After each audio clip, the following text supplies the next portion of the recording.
Okay, good morning, Dad.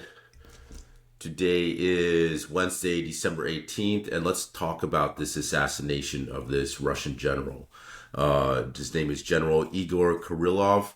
Can you tell me a little bit about this guy and what do you make of this assassination? Yeah, well, my understanding is that first of all, he's quite high-ranking. I mean, he's somebody, at the very top of the Russian military structure.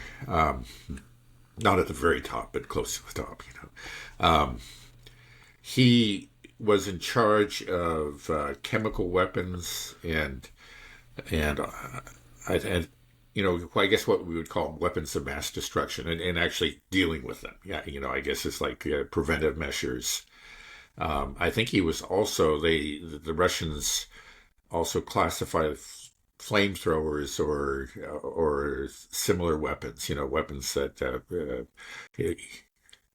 yeah, I forget the name of it, but it's a warhead that produces a huge ball of fire, essentially. Well, that was something that was under his direction and apparently helped to develop the ones that the Russians are using now in the war to great effect.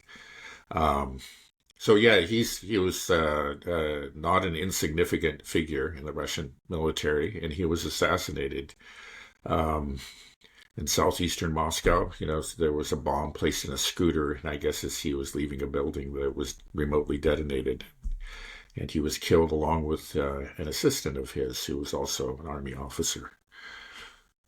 And then shortly after this assassination, the Ukrainians took credit for it, right? Quite openly. Is that right? Yeah, I believe that that's true. Right, which is in contrast to their previous practice. They've been assassinating people for a long, long time. Going way back to 2014, and they've been assassinating quite regularly in the Donbass and in the other territories that are occupied by Russia and that they consider their own. But of course, they've conducted assassinations on pre 2014 Russian soil. Initially, they had a tendency to just pretend like, who me? What does this have to do with me? This is clearly some sort of internal struggle, within the Russians, within the Russian government, or, it's just they're a bunch of thugs anyway. What do you expect? But they've dropped that pretense recently. I think it was a year, maybe a year and a half ago, that Budanov talked openly about how they had attempted to assassinate Putin and how they had assassinated other Russian officials. I know it may have been a different in a different interview or something that he basically talked about how he liked to kill Russians. I mean, this is the kind of people that run that government. Well, why would Ukraine take credit for the assassination? Why would they do that now? Why this change? They don't have any Yeah, pretense, like you said. They dropped it, and now it's just right. like we'll openly, revel in this fact. Um, yeah, I'm not sure. I guess maybe you could say it's just that they have feel like they have not suffered any consequences, either from their allies or from the Russians. That the Russians haven't retaliated in kind. They haven't tried to assassinate Ukrainian leaders, and they may initially have had some worry about that, but it's something that the Russians just don't do. It's the point. It needs to be pointed out that this is not, something that considered a legitimate act of war. This is terrorism outright. Um, Assassinating a general in Moscow and somebody he wasn't even actively involved in the SMO. But yeah, in any case, like even in World War II, the Germans, the Nazi government didn't um, attempt to assassinate the leaders of the Allies or high-ranking generals. It's something that just didn't happen. But the Ukrainians have just disregarded this taboo, uh, you know, um, this red line, if you want to call it that, consistently. Has the West in the past condoned this type of behavior or assassinations? Like, is this Well, something that we ever saw in previous wars that no, the U.S. was involved in? Like, no. Um, well, I know at the beginning of the Iraq War, we tried to take out Saddam Hussein. But then after I think the war, the hope was that maybe they could decapitate him and then the war could end immediately. And then, but after that, I don't think there were any attempts to assassinate, high-ranking officers in his government, or well, they may have continued to go after him. But in general, no, it's not something that you do. It's um, yeah, and it is fits the definition of terrorism. It's just outright terrorism. Right. Well, I'm wondering if maybe there's two reasons that I can think of that potentially why Ukraine was so ready to take credit for an assassination. One is that Israel's been openly assassinating people for a long time, and this is not even military personnel that they've been assassinating. They've been Right, assassinating civilian leaders, political leaders. right, I right, mean, just this year we talked about Ismail Haniyeh right. and Nasrallah and Beirut. While these people are actually engaged in, supposed ceasefire talks, negotiations, Right. they kill the civilian leadership. And it's met with a lot of applause and fanfare from the West and the U.S. Right. You see the Zionist side like, oh man, they're great. And then the pager attack as well that, detonated across the Yeah. Lebanon. And the supposedly Hezbollah personnel, but Hezbollah is also not just a military faction; it's a political one. These people Yeah. run social services, healthcare services, Right. ambulance drivers. These were the people that were getting blown up. Clearly Yeah. an act of terrorism, Yeah. but it was deemed and celebrated like fantastic. So if you're Ukraine and you're watching this, it's like, well, apparently the West, the U.S., they love this type of stuff. Decapitation strikes, assassinations, terrorism. It seems like it's all fine and dandy when Israel does it. So Yeah. why don't No, we that's do a it?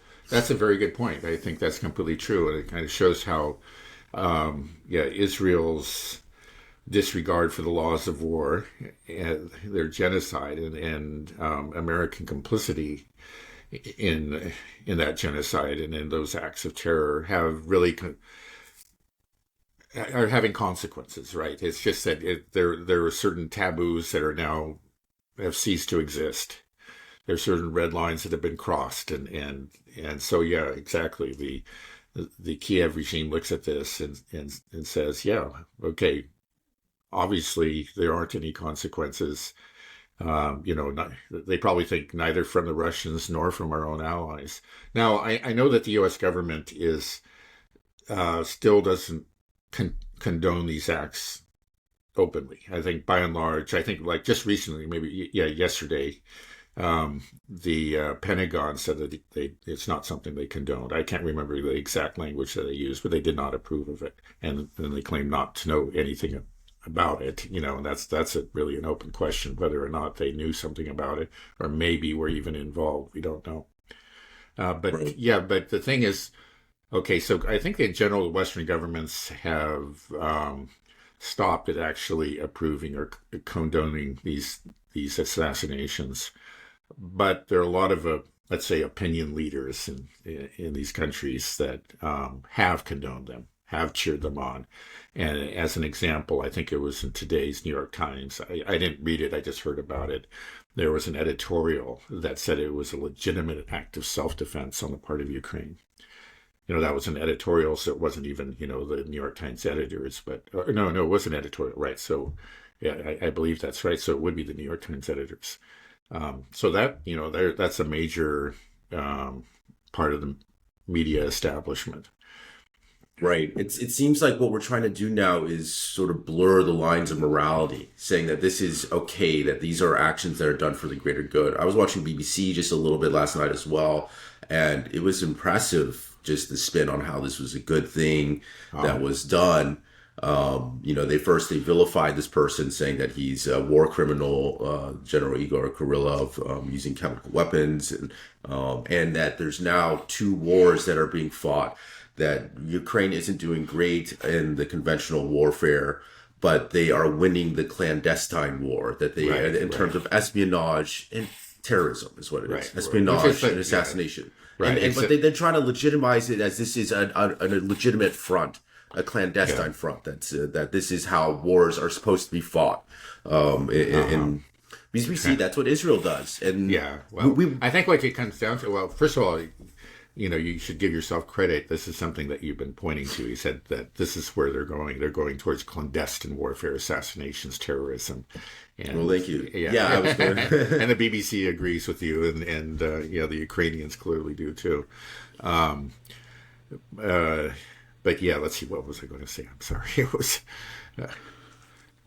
we Well, were well, yeah. It is true. I mean, we called it. We said that the West is running out of options in Ukraine, so they're going to have to resort to more of this type of operations, and we're starting to see a little bit of this. But the other thing that I think that maybe why Ukraine did this and was so open and taking credit is they might be trying to goad Russia into response. It seems like that's the goal of everything. It seems like in this past month, the decision to launch ATACMS, long range missiles into Russia. It didn't work in terms of any strategic accomplishments, but it seems like they did succeed in goading a bit of a response to escalate things further. And then this, what do you think the goal of this assassination was? Was it to escalate? yeah. Well, it may very well be. Okay, that's a possibility. I think sometimes, though, that we may make a mistake of just assuming rationality on the part of the Ukrainians. And I think that's often true of terrorism in general. Yeah, it has a stated purpose, and I think, and sometimes, and that at least partially explains lots of acts of terror by different actors around the world, is to provoke an overreaction. And the overreaction is, um, you think, well, again, eventually lead to the downfall of your opponent. It's it's asymmetric warfare. But then I think there's just some sort of nihilistic rage and hatred at work too, and the fact is that it hasn't succeeded in doing any of these. I think Putin has made it abundantly clear that he's not the kind of person that can be goaded into an overreaction. He's just not that person. And I think if they were really being very rational about it, they would recognize that. It's not working, and it won't work. I mean, Putin's just very, very cool and rational, and he'll know how to deal with this. There might be some sort of retaliation, but he'll calibrate it very carefully to the point where it doesn't lead to any unnecessary complications, let's say, for the Russian military effort. The SMO will continue. But I think they're always there. I mean, how do you explain, for example, like the constant attacks on civilians in Donetsk and in other Russian regions? When an FPV drone is targeting a school bus and an ambulance, or artillery shells are fired at a kindergarten or whatever. Is that what actually are they trying to achieve? I don't. That just doesn't make. That's just pure hatred. I think it's just an expression of the Banderist ideology, and a part of that, part of being a Banderite and being an ultranationalist in Ukraine is just hating Russians. That's part of your identity and wanting to kill them. And I know that's irrational, and it seems like a kind of an extreme statement, but I think, how do you explain this otherwise? And the thing is, you get statements from their leaders like that, like from Poroshenko talking about how the children in the Donbass will be cowering in their basements. So in other words, he understands what he's doing. He knows that his military is firing shells at schools and so forth. It's not just a few rogue elements. It's part of their policy, and it's just to kill Russians, and it's something that they find satisfaction in. You say this was Poroshenko, so this is Yeah, that was earlier Poroshenko, and then later before Budanov, and I'm sure you can find other statements. Right? Yeah, I think a lot of it is just born out of desperation now, though. Desperation coupled with hatred. Yeah. Because Well, they've been doing it all along. I mean, again, going.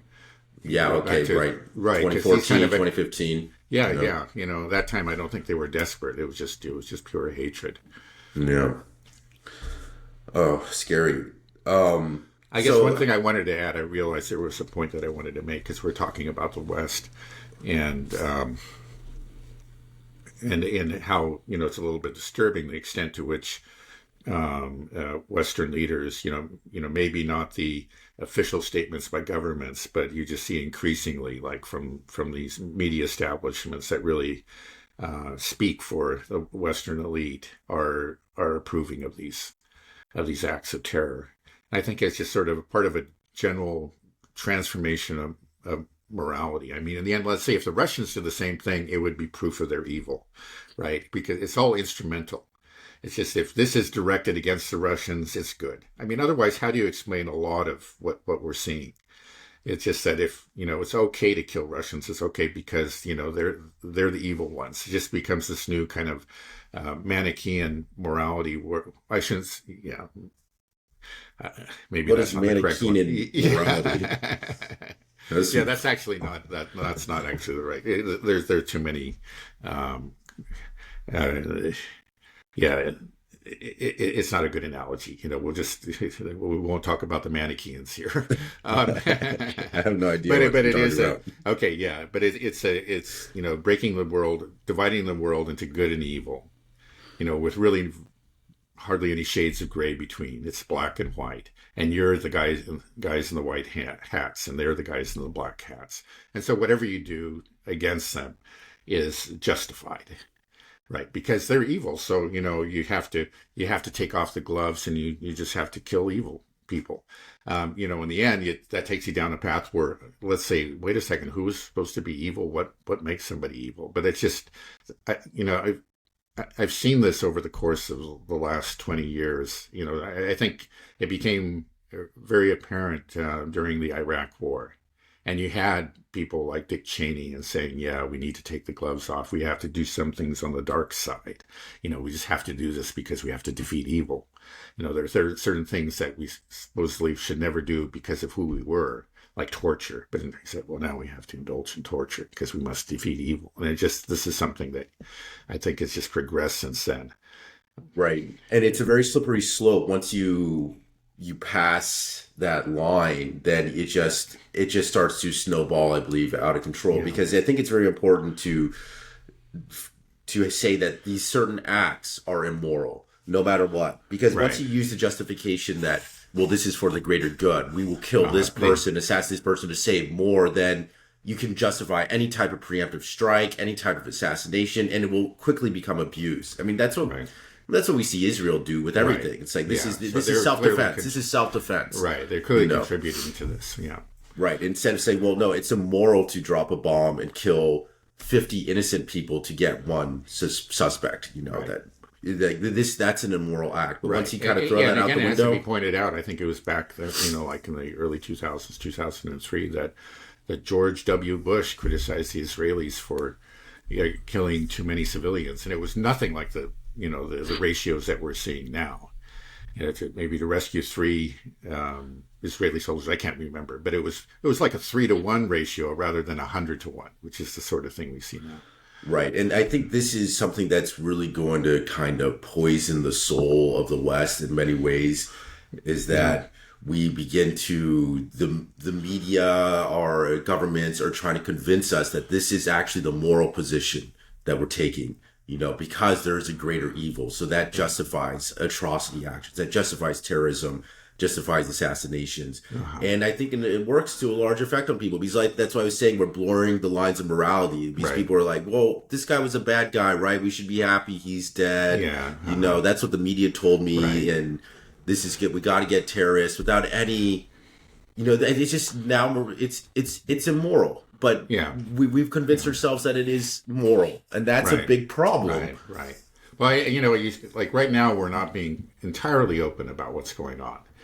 Actually not by a long shot. So there's a lot of news that's suppressed. That the nearly daily attacks on civilians in eastern and southern Ukraine, and also in those provinces like Belgorod and Kursk and Bryansk, they just happen on pretty much on a daily basis. And they're obviously attacks on civilians. They're obviously acts of terror, and these just aren't reported at all. Or recently, a lot of news has come out about a massacre in Selidova. That was a town that the Russians recaptured back or captured, liberated about 2 months ago in the Donbass in Donetsk. And there's just not a repeat from the West. There's not even something about, well, the Russians are claiming this. We don't know if this is true or whatever. Wait, But can you it's tell me just, what happened? You didn't really explain what happened okay, in yeah, there Syria. was a massacre. I read some accounts of it. I can't remember what the exact numbers are. It may be 100, something like that. But entire families were just taken out of their houses and then, lined up and shot before the Ukrainians retreated from Selidova. They actually retreated quite hastily. And this is, we're getting story after story after story, right? You can say, okay, well, I mean, as a journalist, it's your duty to report this. You can point out that, okay, the Russians are making these claims. Maybe it isn't true, but you need to report it. But they don't. All this information and the things about the attacks on civilians. So much of that is just incontrovertible. I mean, again, we're talking about FPV drones, so they know what they're doing, and um, but in any case, these get suppressed. I mean, just entirely suppressed. So the average consumer of news in the West has no idea what's going on. But the fact that they're suppressing it already shows complicity. It sort of shows that there's an awareness, hey, this looks bad. Maybe this is even bad, but we need to suppress it. But the more you suppress it, the more complicit you become in that evil. It's the same thing actually in Israel that, okay, a lot of these, like the assassinations of the leaders and the and the pager attacks and so on. Of course, that made it into the news. You can't hide it, and it was in fact celebrated. But the attacks on kids, hey, that still looks bad, right? So we just don't talk about it. But when you do that, or you greatly suppress them, it shows that you are complicit. That to some extent you support it. If you don't, you as a journalist, your job is to report what happens, and you choose not to. You have actually made a moral, decision that somehow that this kind of evil is acceptable, and that's what we're seeing happen. That's what we become. Yeah, Yeah, yeah. I didn't even hear about this in Salutable, and I'm much more plugged in than the average American news consumer. So it just shows you how suppressed these things are. But it also goes to show, within Ukraine, a lot of the attacks on civilians, atrocities that Ukrainians commit is suppressed. And I think one of the reasons, or is hidden from view, and I think one of the reasons it's hidden from view is juxtaposed against what Israel's doing. It just sort of shadows in comparison, and it's hard to you can't hide what's happening in Gaza and Lebanon because they're just these giant bombs being dropped on residential buildings, and right. Or just one picture of northern Gaza. You see, there's nothing left standing. They've actually destroyed everything. Right. Right. Yeah. No. It's we are a new, we kind of talked about it, that this is kind of becoming the new face of the American empire control and part of it is that we have to use that clandestine tentacle, as you called them, right? that this is our way to control. We have to subvert through. But in a way, it's also it is a sign of weakness. I mean, because it's not going to succeed. It's not going to defeat the Russians. It's simply going to anger them and strengthen their resolve.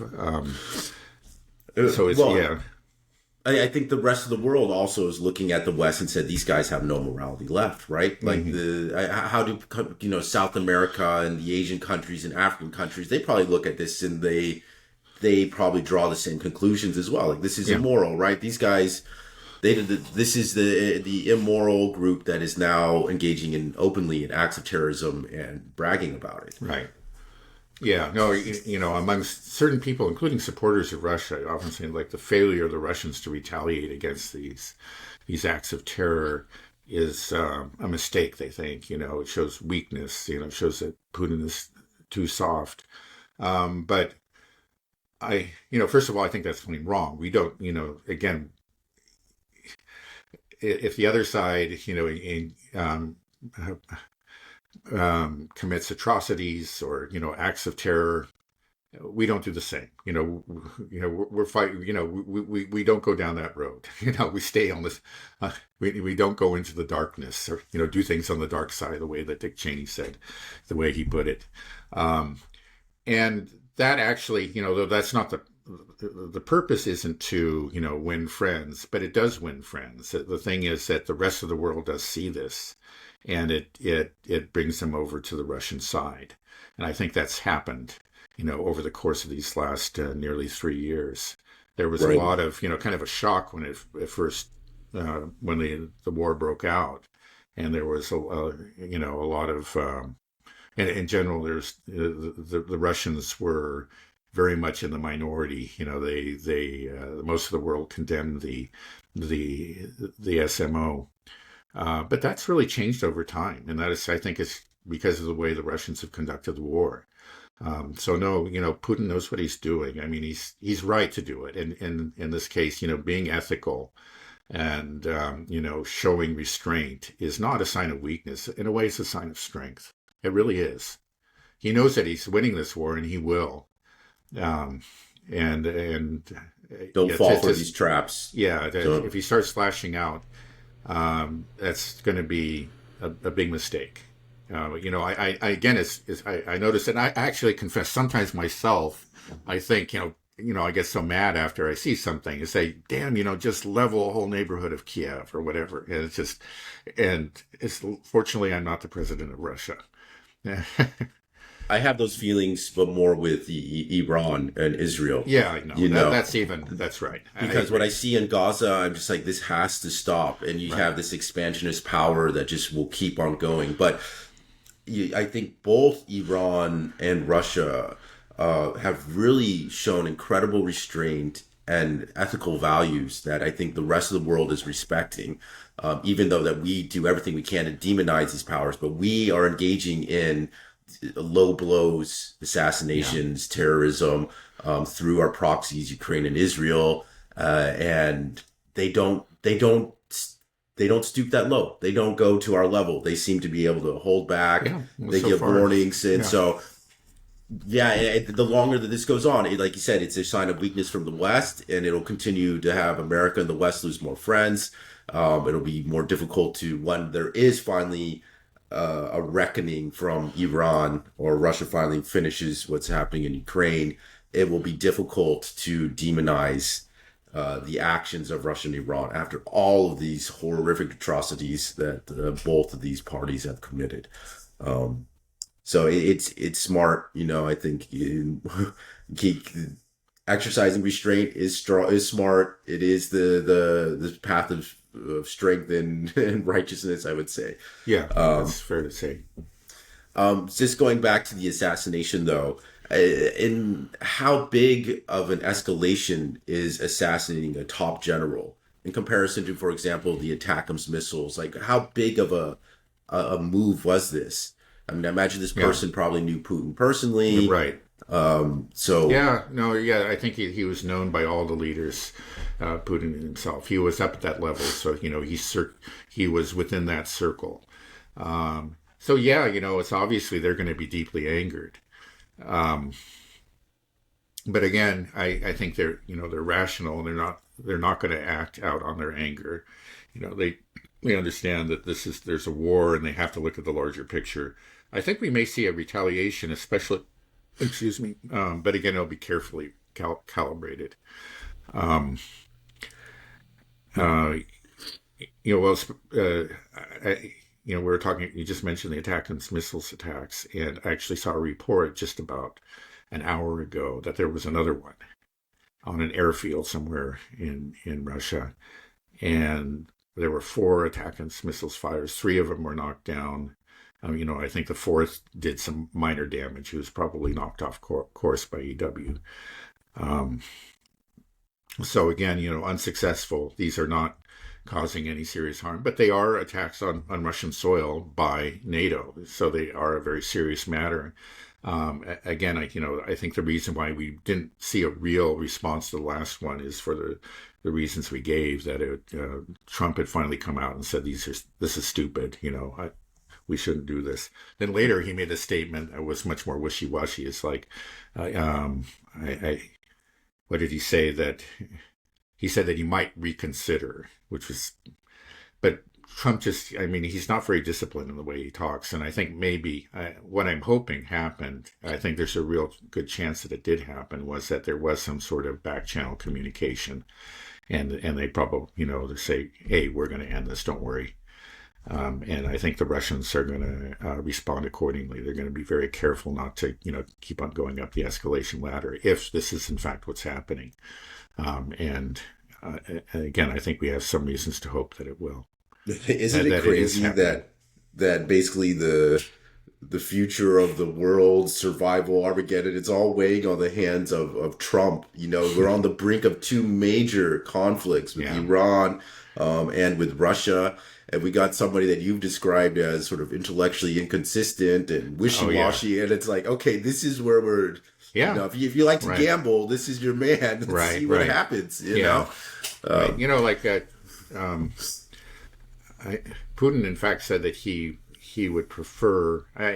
Maybe he's changed his mind since then, but he would actually prefer Biden. And a lot of people said, that can't possibly be. But I think that the reason he gave and other Russian leaders gave was just that Biden was very predictable. And like if you're dealing with, the possibility of nuclear war, actually having a predictable enemy is helpful. You can, um, no surprises. We can plot a course um, that will keep us, out of nuclear war. Now, the thing about Trump is just that he is so unpredictable, and he's kind of I think Mark Sloboda describes them as a chaos bomb, and that so there are chances that we may get off the escalation ladder entirely if he comes into office and he in fact makes good on his initial promise and he stops the attacks on pre-2014 Russia. And that would be a great success, even though, I think there's no question well, I'm absolutely certain that the ceasefire talks or whatever will fail. But if you can do that, that actually is something to celebrate. Um, but then who knows? Maybe he won't. Maybe he'll be convinced by somebody else. It's just very hard to say with Trump. And maybe he'll even escalate even further. He's just like he's thinking that he's being very clever as to improve his negotiating position. So it's an open question. We'll see. He's the chaos bomb. Yeah, I guess my just the reason I have a little bit of hope is that I know that Trump is willing to talk to people, and that's just a huge first step. And I think if he's able to really sit down and speak with the Russians, speak with the Iranians, speak with the Chinese, hopefully he'll start to see things a little bit from their point of view and not want to escalate. Yeah. Because we did see him, like even talk to Kim Jong Un. I think he likes that idea of getting in the room with Putin and talking to him, getting in the room with the Ayatollah or whatever. I think that would be. And it could be a crowning achievement for him if he's able to end things diplomatically. So Right. we'll Well, see. last time, yeah. Or he might just say, you know what, no deal, you're fired, and hit the big red button, and we're all done. Yeah, So, you never know. Yeah. No, I think that talks are good. I think they're doomed to failure, in the short run, in the medium term. I think there's no question about it. But talking is good because it actually makes you understand what the other side's positions are, and it'll be an educational experience if nothing else. The right. way that Trump talks and a lot of his people, including Kellogg, who is his appointed envoy, right, to Russia, the way that they talk, they seem to think that, okay, yeah, Russia is really kind of on the ropes and they're just going to be glad to get, away. If you give them an off ramp, they'll go for it because, their economy is about to collapse. And that's what's in the news all the time. And probably, these sycophantic, some intelligence uh, people under them are reinforcing that. And maybe hopefully they're occasionally hearing something else from the intelligence agencies, but they're probably ignoring it. They seem to believe from the way they talk, that again, Russia is kind of desperate for an off ramp, and but I think when they start talking to the Russians, they'll find out that the Russians are absolutely firm, have absolutely no interest, in a ceasefire without a larger security agreement, and without Ukraine meeting the conditions that they previously stated. And that'll maybe end the talks, but at least they'll come back and say, huh, okay, maybe we're wrong about that, and that somewhere down the road, that's a kind of a first step towards, Mm, eventual realistic negotiations. right. We need to it needs to have education. People need to Yeah, be able to see the other side. right. And we've done our media and our governments have done everything in its power to not show the other side. Right. And It's we all just about ignore what they demonization. say. And I think that we've been taught to just assume, that there are these things called Russian talking points that have nothing to do with reality. You can't listen to them. They just lie, lie, lie, lie. And Hmm. then, and so they're probably thinking that, they've got to know that the conditions that Putin has declared and that Lavrov and others have repeated.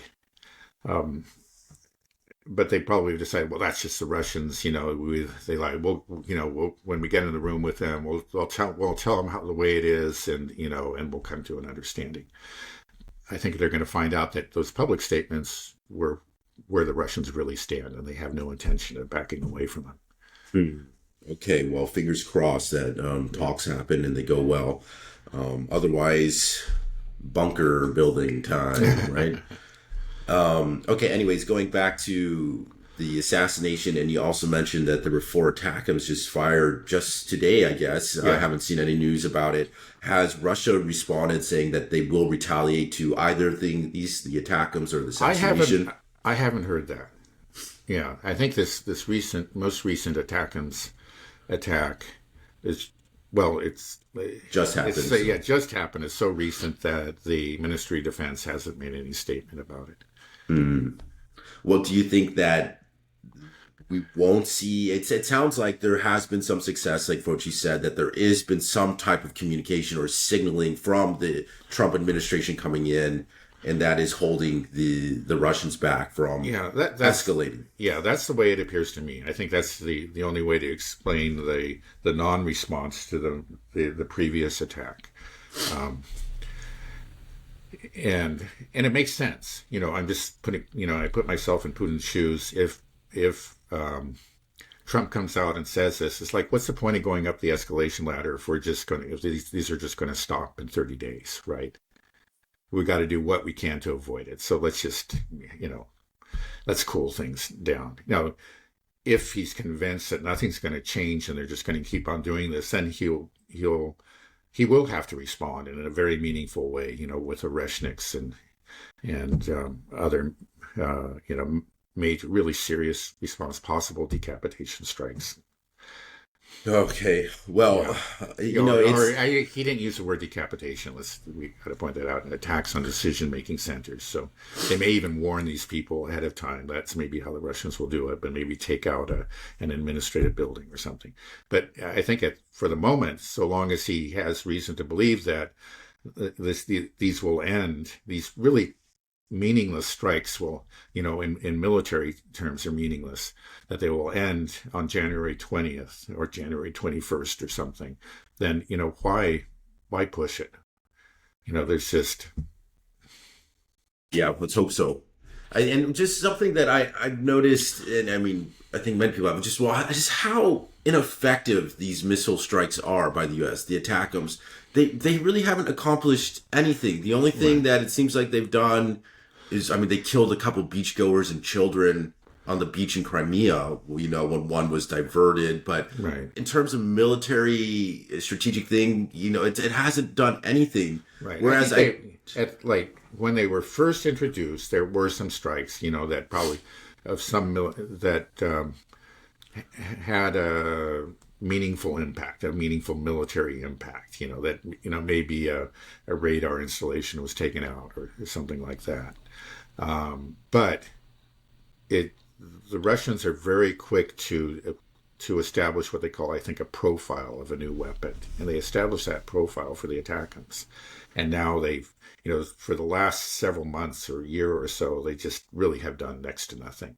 right. And that's just something I find it incredible. I mean, we see that, we knew that, and we pointed that out. But you had all these Western leaders. Keir Starmer is just so, they so insist on having this happen. You say, like, why? because this does Right. nothing, and I just don't. They just don't seem to understand it. I would think that these people should be much better informed than we are, but I think we are better informed than they are. I think they're surrounded by sycophants, and they're in the middle of a spin machine, whatever, and they're also just so beholden to the narrative that they really can't think outside of it. They're ideological zealots, and so part of that is that, hey, we're the West.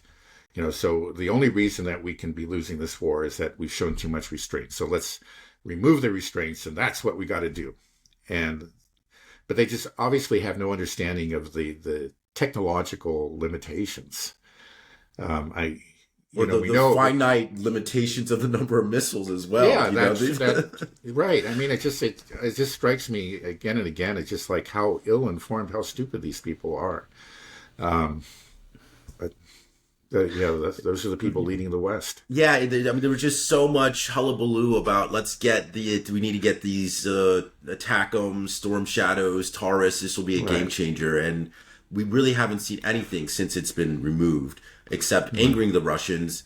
But just 4 or 5 days ago, I saw a drone strike that Ukraine carried out and hit, from what I gathered, an oil refinery, and it looks like Uh-huh. it did some real damage. Uh-huh. And it's just so clear to me, like, these cheap drones Right. are way more effective than these super fancy, overpriced, expensive missile systems that we are providing. That there's so much pressure on these governments to allow them to happen when they don't have much of an effect. When actually it's just these little drones that, most of the Right. components, from my understanding, are all coming. China makes over 90% of the drones. I think Yeah. China actually recently introduced a ban on some components Right. to Ukraine. But I stand at this statement that I made a while ago. China has done more to help Ukraine's military-industrial complex than Yeah. than NATO and the United States, because the drones have been the most effective thing Yeah. that the Ukrainians had, and it's thanks to China that they're able to build these drones and to Right. make them. Right. So it's just mind-boggling to me that why this decision was made. The only logical conclusion that you can come to is that this was done for the sake of escalation and to give a hot steaming mess for Trump when he comes into office. Right. There's just there's no other explanation, right? Well, I mean, if I will say the same thing that I said about the Ukrainians and the terrorist attacks. Okay, part of it is, which is often the logic behind terrorism, is that we want to provoke an overreaction, right? And that undoubtedly is the way some of the Western leaders are looking at it. Or I can't say undoubtedly, but I think quite probably. But to assume that there's rationalities, like there's no other reason. He said, yeah, there is no other reason, but they still did it. There is no reason really to do it, but they did it. And I think it's just, again, I guess I'll go back to what we said several times, that they just don't have a plan B. And when these politicians, you would hope would just say, okay, well, plan A didn't work. We don't have a plan B. Let's just forget this whole enterprise. This was stupid. Let's admit it. But they never do that. And so they just double down. And they just, the idea is that we just need to throw more things at them.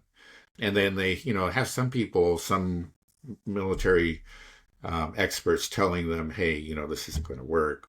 But then others who are, the sycophants are telling them, yeah, do that. And that's what they listen to. That's what they want to believe. That's the reality they inhabit. And so they just do it.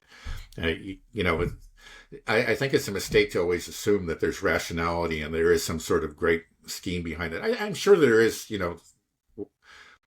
there are people who are thinking that way, and that it is a deliberate attempt to provoke an overreaction. Some people really do want escalation, and that's what they're trying. But others are just acting, because they're politicians. They feel like they got to do something, and and somebody suggests something. This is what we got to do. Let's just do it. And they don't want to hear all those arguments about quantities and Russian air defense capabilities and so on. That's I don't need to hear that. I know we're the West, and we just gotta remove the shackles. We gotta throw aside the restraints, and then we'll win because we're the West. Well, how long do you think that thinking will go on? It hasn't worked out at all. Well, we've gone through this cycle many times. You see, the thing is, nobody should be surprised by this. there's always a wonder weapon that starts to um, that's that's touted or increasingly celebrated, and then kind of develops its own faction behind it that starts to pressure the political leaders to use it. And we've gone through the cycle many times. And why? Because the previous wonder weapon always fails, and we've just seen this again and again and again. So Right, it's but just amazing to me that they're thinking, well, this wonder weapon will work, but they always think that way, and they will right. again. So this one will fail, is failing, and then they'll go to another one. Maybe it'll be the Taurus, for example. And then, again, the Taurus I think, is a very effective missile with a longer range. And it could, especially initially, before the Russians build a profile on it, it might do some serious damage. But the Russians will manage it, and they will neutralize it like they have every other weapon. But they You won't think learn from it. Then it'll be the Tomahawk. And then, like we said, it may be you get talk, but it's from Macron especially about boots on the ground, but he's not having any success apparently. Even the polls say that I don't want to do this. But at that point, the pressure to do it may become overwhelming, because that's the logic, right? It's just like the only reason we're losing this war is that we've been too cautious. So let's throw caution to the winds and send in the troops, and that's maybe what we'll see at the end. Yeah, because I've just, let's be honest, we've just gone through this so many times. Right, but at each subsequent hype cycle, the hype is less, right? It is diminishing each one, right? There's a lot of hype in the beginning. People aren't so sure. Maybe Abrams tanks are going to make a difference, or the Leopard tanks, or whatever it is that we're sending over, the F-16s. And as each one fails to pan out, I imagine that there's less and less hype that's being able to be built up. And then it's still pretty considerable. Like there was a lot of pressure from political leaders.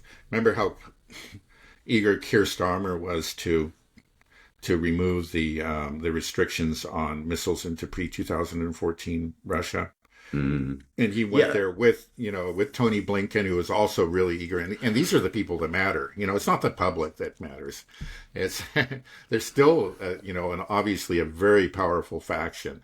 I say, the majority of the Western establishment that is just committed to each new wonder weapon. Well, the public matters to some extent in that they will vote. Well, especially when you get their boots on the ground. You're right. Yeah. And even now, I think when I say the hype, sure, maybe within the political elite, they can continue to hype each other up about every single thing, and they're in their own little world. But I think there's becoming less and less hype amongst just the general population. Yeah. Like this isn't working. Why are we doing this? And then that should have repercussions. Hopefully, if democracy actually works, we should. Well, we see in Germany, I think it has up to this point. It explains why Olaf Scholz, has the only one issue on which he has a backbone is the Taurus missile. You just saw him cave in on every other weapon system, but they came to the Taurus, and I think it was starting better than a year ago. The pressure started to build, and a lot of people quite reasonably predicted, he'll cave in on that too, but he hasn't. And I think just yesterday he restated no Taurus missiles, and I think the reason is that he's hoping to somehow. I'm sure it won't happen to remain Chancellor of Germany, and he knows that 80% of the population is against it.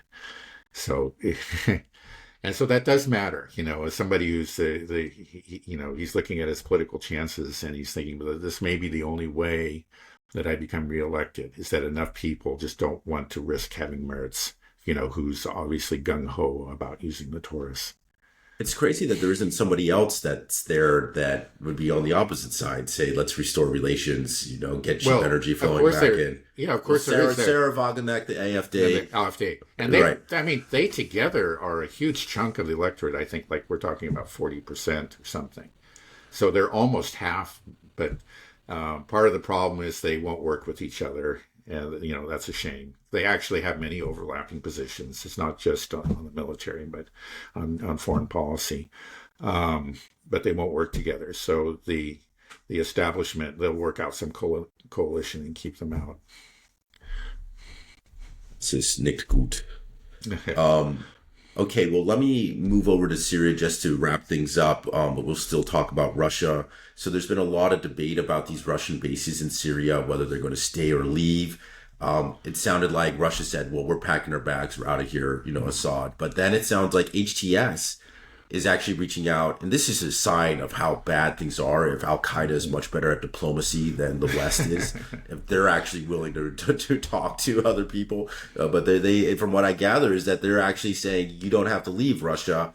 Yeah. So can you tell me what's going on here? What do you think's going to happen? I think that Erdogan is really behind this. Now Erdogan, as he does, like, quite regularly, stabbed Russia in the back and Iran in the back in Syria. But he understands that Russia is actually a very important partner in so many different areas. So I think he was very quick to try to make it up. Okay, I just stabbed you in the back, but I'm still your friend. And he probably just made it. This is exactly how the guy always operates. He's actually very effective. He's very wily. He knows what he's doing.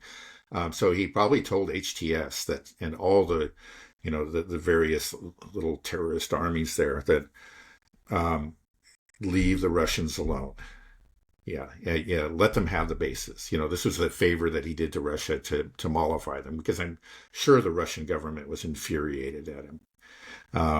Because he did break an agreement that had been made actually between Russia, Iran, and Turkey. He wasn't supposed to do what he did. Invade and overthrow the government of Syria. So he's trying to make it up to them. And I think that's why you can see a lot of videos of, like, convoys of Russian military convoys passing through Syria, and nobody's messing with them. Not a single shot fired. And I think it's just that clearly that the order went down. Okay, Erdogan says don't mess with the Russians, give them safe passage. Now the big question is whether or not the Russians actually want to stay, and I think there's probably a debate going on about that right now. Personally, I think it would just make more sense for them to leave. It's just it would become it has become just a liability. Okay, those bases have become a liability to them. Before, they were actively engaged in a war on behalf of the government, who had invited them in, and it made sense for them to have bases there. Now that government's gone, and there's really no hope that a friendly government is going to return anytime in the foreseeable future. So why have these bases there? You're surrounded by hostile people. Yeah, at the moment, they're not attacking you. Erdogan's told them not to do that. But first of all, do you really want to depend on Erdogan? This guy, are you going to take any of his promises as ironclad? I think the Russians know that they can't. And at some point, he might want to pressure the Russians, and he may just say, hey, if you feel like attacking those bases, I don't have anything to say about that. And it would actually it would provide him with leverage over the Russians, just like those military bases that the U.S. has in Iraq are actually a liability. I think they really are. Because it gives Iran leverage over us. Right, exactly. And so I think the Iranians are happy to have them there. So I think, personally, I think that the Russians should just pack up and leave. It just doesn't serve any purpose. And I think there's a debate going on about that right now. Okay, well, we'll see.